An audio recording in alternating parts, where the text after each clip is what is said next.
Autodescobrimento, uma busca interior. Capítulo 3. Consciência e vida.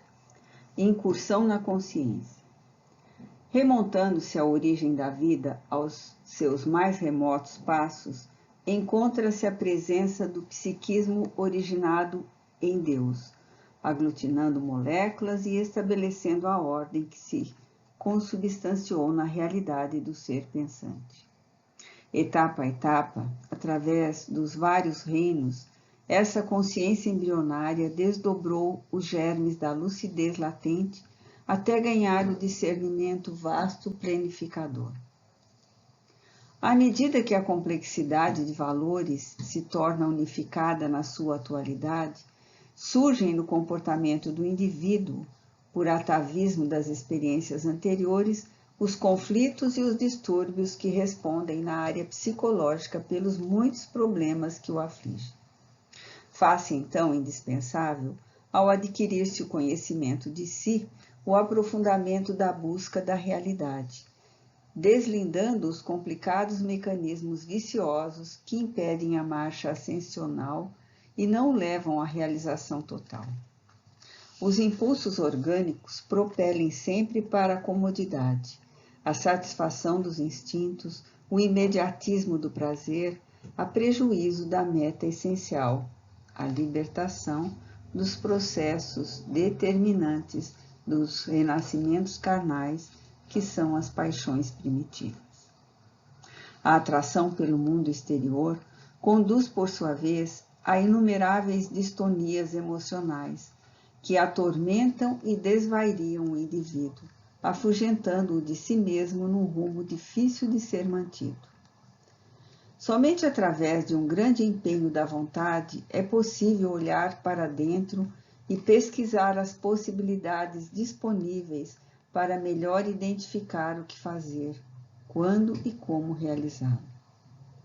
Trata-se essa tarefa de um desafio que exige intenção lúcida até criar-se o hábito da interiorização, partindo da reflexão para o mergulho no oceano do si, daí retirando as pérolas preciosas da harmonia e da plenitude, indispensáveis à vivência real de ser pensante.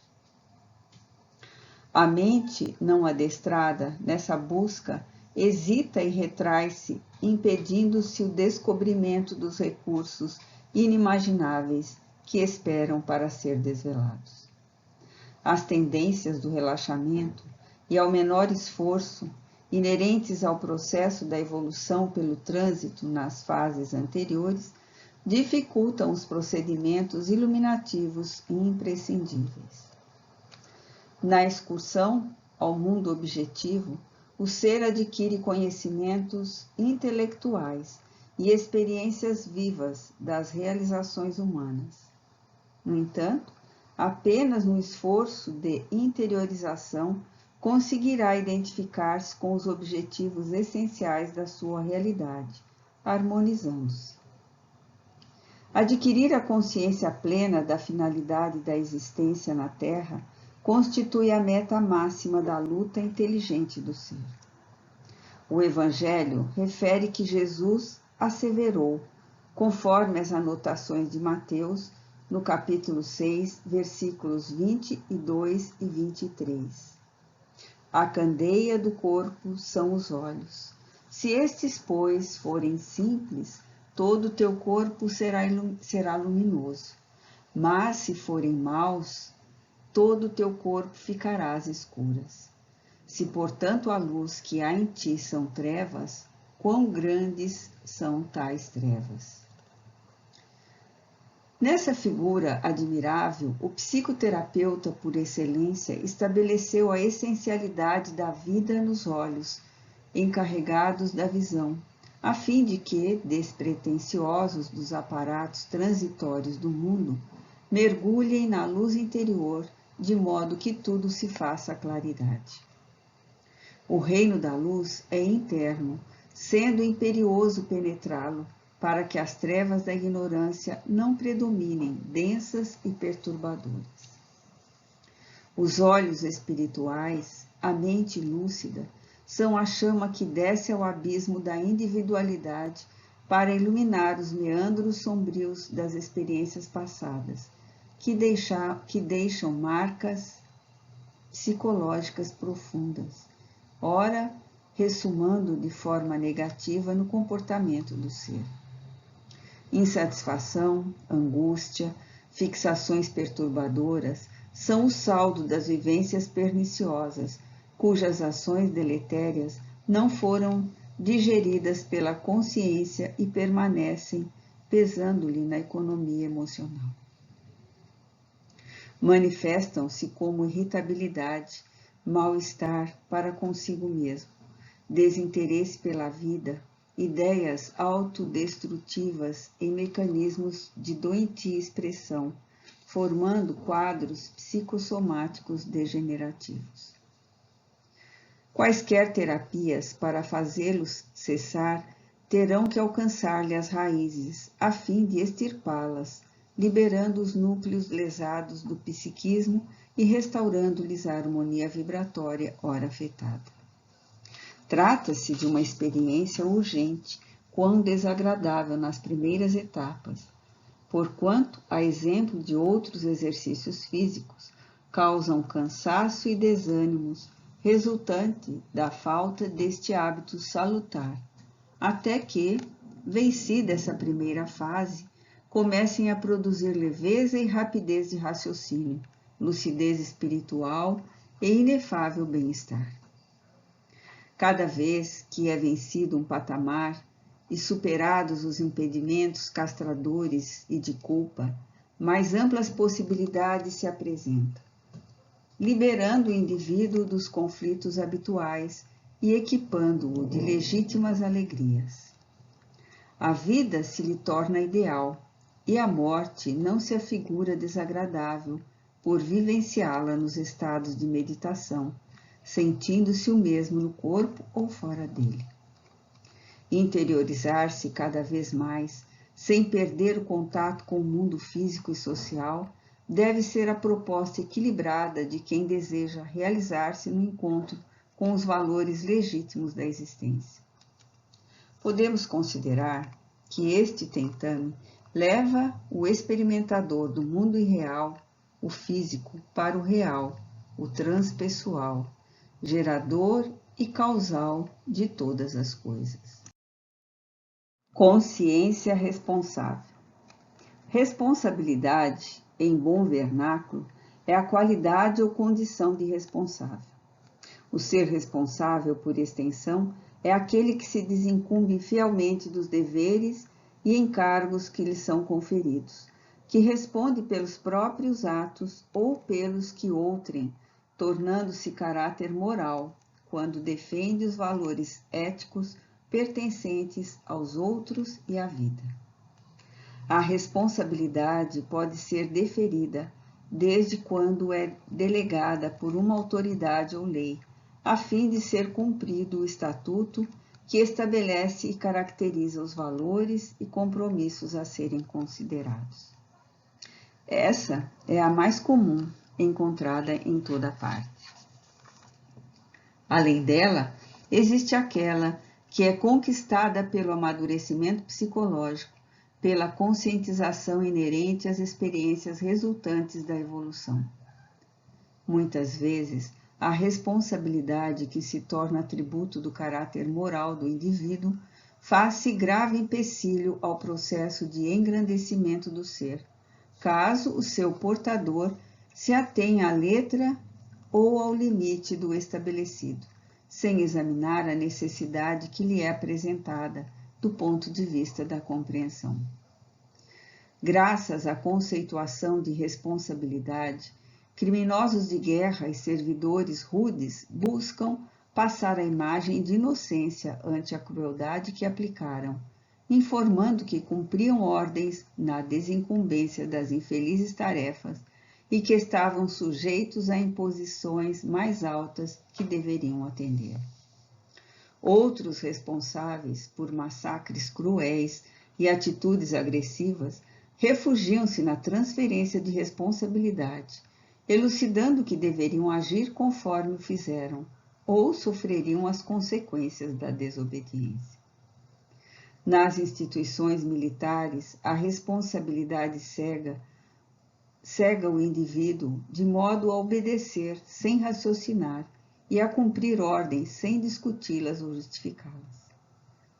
Disse que aqueles que se submetem tornam-se pessoas responsáveis. Nesse capítulo, incluiremos os tímidos, os medrosos, os pusilânimes, os aproveitadores, todos não necessariamente portadores de responsabilidade. Dessa forma, seria inculpado porque responsável, zeloso pelas suas funções e deveres, Pilatos, que condenou Jesus à morte, embora o soubesse inocente. Posto em xeque pela astúcia dos doutores judeus de que Jesus dizia-se rei e ele representava o imperador, que era o seu rei, não o crucificar seria crime de traição em relação ao seu representado, com esse sofisma levando a pusilânime irresponsavelmente a mandar crucificar o justo, lavando as mãos para liberar-se da culpa. Os sicários dos campos de concentração e os belicosos, sistemáticos fomentadores de guerras, que as fazem com crueldade, assim procedem. Dizem para se desincumbir das determinações que recebem dos seus chefes e comandantes. A responsabilidade, para ser verdadeira, não pode compactuar com a delinquência, nem ignorar os mínimos deveres de respeito para com a vida e para com as demais criaturas. A responsabilidade, que resulta do amadurecimento psicológico e que é adquirida pela vivência das experiências humanas, harmoniza o dever com a compreensão das necessidades dos outros, conciliando o cumprimento das atividades com as circunstâncias nas quais se apresentam. Quem assim age, responsavelmente, torna-se pessoa ponte, ao invés de assumir a postura de ser obstáculo, gerando dificuldades e perturbações. Nesse sentido, a visão do ser imortal contribui grandemente para entender a responsabilidade que se tem no mundo, porque é deferida desde o mais alto, como redarguiu Jesus ao seu inquisidor, que a tinha, porque lhe fora dada, e poderia perdê-la, qual ocorreu pouco depois ao ser destituído da função, e mais tarde, quando despojado do corpo pela morte.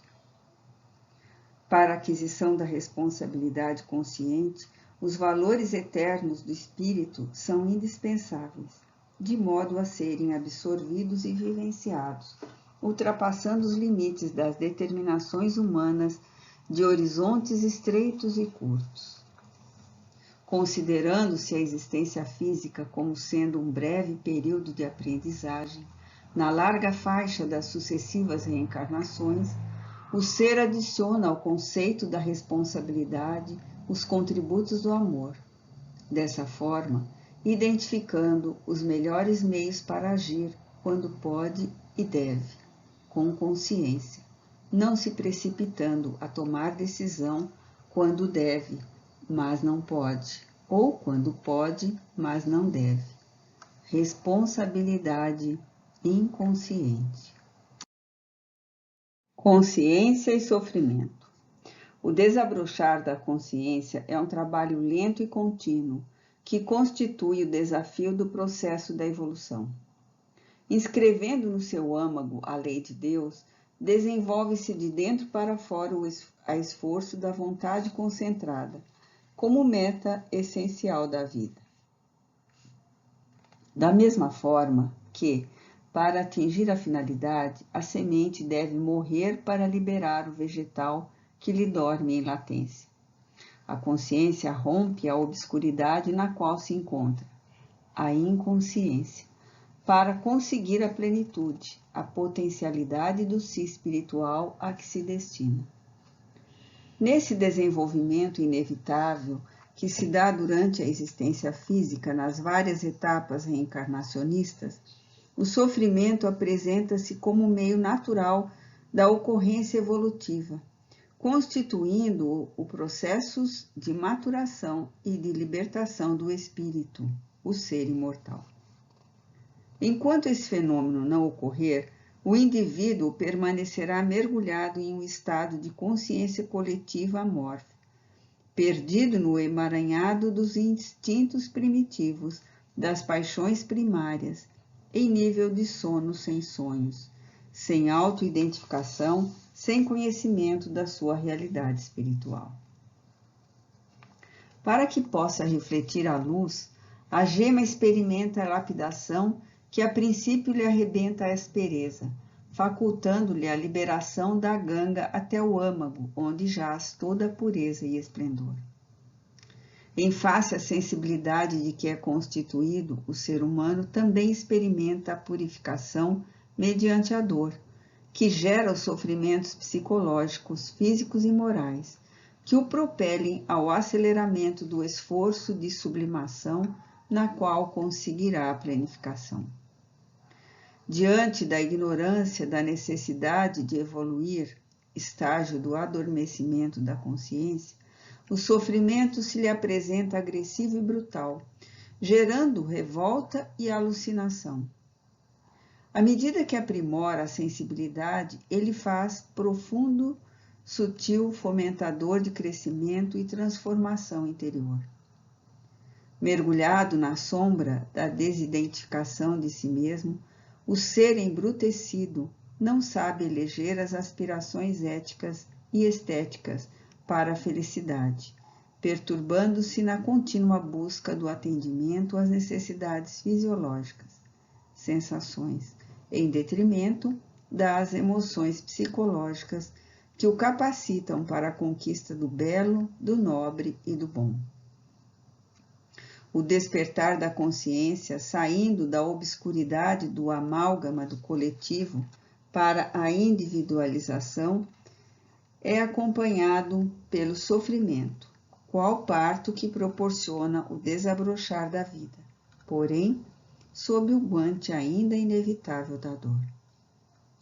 Nesse mecanismo da evolução, cada ato gera um efeito equivalente, que interage em novos cometimentos de que ninguém se pode eximir.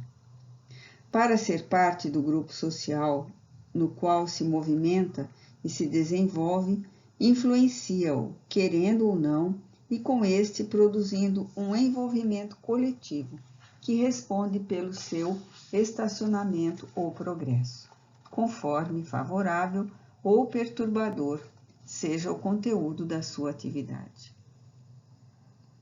Como efeito, temos os sofrimentos sociais dos grupamentos humanos que transitam na mesma faixa de aspirações e interesses.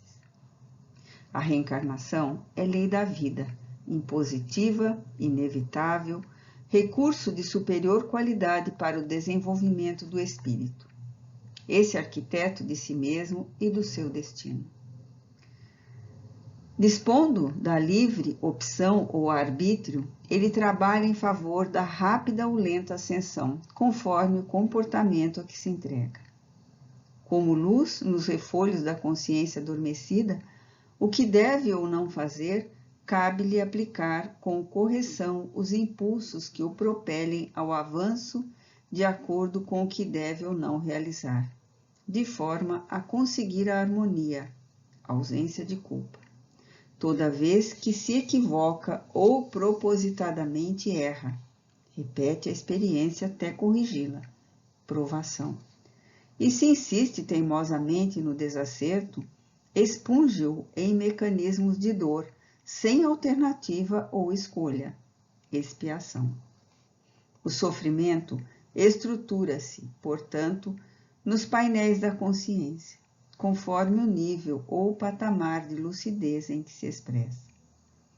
Do aselvajado automático ao martírio por abnegação, desde o grosseiro e instintivo ao profundo racional, as tecelagens da noção de responsabilidade trabalham a culpa, que imprime o imperativo da reparação como recurso inalienável de recuperação. Instalam-se então os conflitos, quando há consciência de culpa, que se transferem de uma para outra reencarnação, dando surgimento aos distúrbios psicológicos que aturdem e infelicitam, ou desarticulam as sutis engrenagens do corpo perispiritual, o modelo organizador biológico, propiciando as anomalias congênitas, físicas e psíquicas. As enfermidades mutiladoras ou se instalam no seu profundo, favorecendo com as rudes aflições morais, sociais, financeiras, em karmas perturbadores que dilaceram com severidade o ser. Nesse complexo de acontecimentos, o amor é o antídoto eficaz para todo sofrimento, prevenindo-o, diminuindo-o ou mudando-lhe a estrutura. A fatalidade da lei divina é a perfeição do espírito. Alcançá-la é a proposta da vida. Como conseguir é a opção de cada qual. O amor é o sentimento que dimana de Deus e o vincula à criatura, aproximando-a ou distanciando-a de acordo com a resposta que der a esse impulso grandioso e sublime. Nas suas manifestações iniciais, o amor confunde-se com os desejos e as paixões, tornando-se fisiológico ou do queixo para baixo. É egoístico, atormentante, imprevisível, apaixonado. À medida que a consciência se desenvolve sem que abandone as necessidades, torna-se psicológico, do queixo para cima, mantendo os idealismos, diminuindo a posse, os arrebatamentos e superando os limites egoístas. Lentamente, ascende à escala superior, tornando-se humanitarista, libertador, altruísta. Graças à sua ingerência nas ações, o que favorece o progresso, constitui-lhe recurso para alterar as paisagens kármicas do espírito, modificando os painéis dos sofrimentos futuros, prevenindo-os, diminuindo-os ou liberando-os conforme a intensidade de sua atuação. Entretanto, à medida que o ser desperta para sua realidade interior, o sofrimento muda de expressão e pode tornar-se um instrumento do próprio amor, ao invés de manter o caráter reparador, qual ocorreu com Jesus Cristo, Francisco de Assis e outros que, sem quaisquer débitos a ressarcir, aceitaram-no a fim de ensinarem coragem, resignação e valor moral. Uma atitude mental afável, amorosa, é a melhor receita para o sofrimento, porquanto reharmoniza a energia espiritual que vitaliza o corpo e desconecta as engrenagens das doenças que nelas se instalam como efeito dos distúrbios da consciência de culpa, defluente dos atos pretéritos. A postura amorosa desperta a consciência de si mesmo, anulando os fluidos perniciosos que abrem campo à instalação das doenças incuráveis, portanto, dos sofrimentos dilaceradores. A energia gerada por uma consciência em paz, favorável ao desdobramento do sentimento de amor profundo, é responsável pela liberação do sofrimento. Mesmo que momentaneamente as suas causas permaneçam, ele se torna um estímulo positivo para maior crescimento íntimo, não se fazendo afligente, embora um espinho na carne, como asseverou o apóstolo Paulo, advertindo e guiando os movimentos na direção da meta final. Deste modo, diante dos karmas extremos, o amor é o recurso exato para trabalhar a lei de compensação ou de causa e efeito, alterando-a para melhor ou dando-lhe o sentido da felicidade. Exame do sofrimento. A sensibilidade à dor depende do grau de evolução do ser, do seu nível de consciência. À medida que progride, que sai do mecanismo dos fenômenos e adquire responsabilidade como decorrência da conscientização da sua realidade, ele se torna mais perceptivo ao sofrimento, embora simultaneamente mais resistente.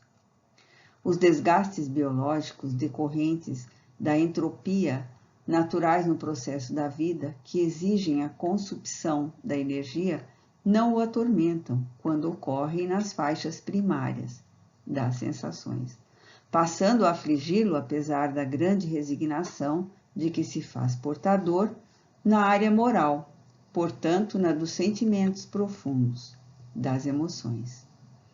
Emergindo dos automatismos da inconsciência, adquire mais amplas percepções e lucidez, consciência, despertando para as aspirações elevadas da altivez emocional e da abnegação pelo serviço do bem, com natural renúncia ao egoísmo, em favor do próximo, individual, como do grupo social no qual se movimenta. Mantendo a sua individualidade intacta, percebe a necessidade de integrar-se harmonicamente na unidade universal, pelo que trabalha com afã, descobrindo que os seus acertos e equívocos produzem ressonância na consciência cósmica, da qual procede e para cuja harmonia ruma de retorno. A consciência lúcida equipa-o de instrumentos que o auxiliam na superação da amargura, do desespero, da infelicidade, em face à compreensão dos objetivos espirituais da sua existência, por enquanto, nas faixas mais ásperas do mecanismo evolutivo. O sofrimento tem raízes em acontecimentos infelizes anteriores, cuja intensidade se vincula à gravidade daqueles. Por isso, é inevitável.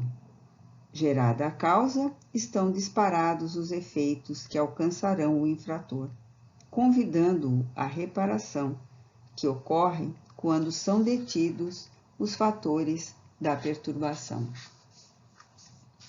Os acontecimentos decorrentes das ações degeneradoras também compreendem os sentimentos acrisolados, as emoções cultivadas e os pensamentos habituais, que se expressam em forma de impulsos contínuos definidores da personalidade.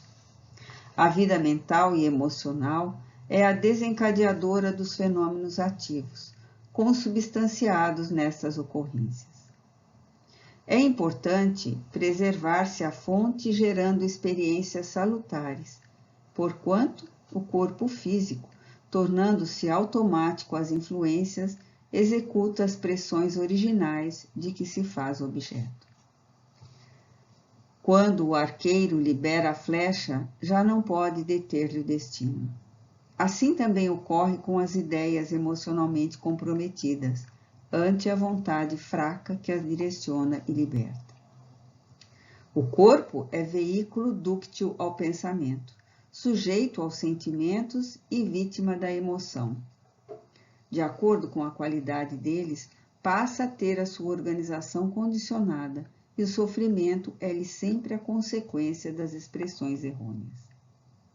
Os sentimentos, as emoções e os pensamentos constituem a psique do ser, onde o espírito encontra o seu centro de manifestação até o momento da sua conscientização plena. Desse modo, a organização molecular do corpo somático é maleável à psique, que a aciona e conduz. Por isso, cada indivíduo é responsável pela aparelhagem orgânica de que se serve, tornando-se co-criador com Deus na elaboração dos equipamentos internos e externos para a sua evolução através do veículo carnal. A cada momento se está construindo, corrigindo ou destruindo o corpo, de acordo com a direção aplicada à psique. Não raro, os efeitos se fazem demorados, porém nunca deixam de produzir-se. Tais são os casos dos ditadores, dos exploradores dos seres e dos povos, dos viciados de variado tipo que parecem progredir, quanto mais se fazem impiedosos, promíscuos e venais. No entanto, nunca escapam das malhas das tragédias que os enredam e consomem. A sua história de torpezas e venalidades culmina em dolorosos embates com a consciência de culpa, que os alija do mundo ou que os leva a ser expulsos por aqueles que antes desprezavam, pisoteando-os selvagemente. Graças à psique, responsável pelos karmas, a hereditariedade encontra submetida à lei da compensação, unindo os homens conforme as suas simpatias e antipatias, afinidades e desarmonias, que os vinculam em grupos reencarnados com características semelhantes, impressas nos genes e cromossomas pela necessidade da evolução. No fundo, cada um é herdeiro de si mesmo, embora carregando implementos condicionadores que procedem dos genitores e ancestrais através das leis genéticas. Desse modo, cada ser traz impressas nas tecelagens sutis da alma, que as transfere para os arquipélagos celulares do organismo, as doenças que lhe são necessárias para o equilíbrio emocional, as limitações e facilidades morais para a recomposição espiritual, os condicionamentos, as tendências e aptidões para a reabilitação da consciência, reparando a ordem que foi perturbada pelo seu descaso, abuso ou prepotência. Manifestam-se, portanto, os efeitos como enfermidades kármicas, coletivas ou individuais, que periodicamente o assaltam, exigindo refazimento do equilíbrio, restauração da harmonia. Esta tarefa deverá começar na sublimação dos sentimentos, na qualificação superior das emoções, na elevação moral dos pensamentos, até tornar-se um condicionamento correto, que exteriorize ações equilibradas em consonância com a ética do bem, do dever e do progresso. Da mesma forma que o impulso destrutivo e perturbador procede de dentro do ser para fora, o de natureza edificante, restauradora, vem da mesma nascente, então orientada corretamente. O esforço de transformação da natureza inferior para melhor, emoções enobrecidas, alonga-se em um trabalho paciente, modelador do novo ser, que enfrentará os seus karmas conscientes de si mesmo, responsavelmente, sem as reações destrutivas, mas com as ações renovadoras. É o caso das enfermidades irreversíveis, que se modificam e desaparecem às vezes, quando quem as padece enfrenta o infortúnio e coopera para sua superação. Porque ainda não sabe identificar, ou não quer, o seu estágio de evolução para bem, compreender as necessidades e saber canalizar as energias, o indivíduo demora-se infrutíferamente nas faixas primárias do sofrimento, quando lhe cumpre ascender, empreendendo o esforço libertário que o leva à saúde integral, à felicidade. Os princípios que regem o macrocosmo são os mesmos para o microcosmo, e o homem é a manifestação da vida, sintetizando as glórias e as imperfeições do processo da evolução, que lhe cumpre desenvolver para atingir o ápice da destinação a que está submetido.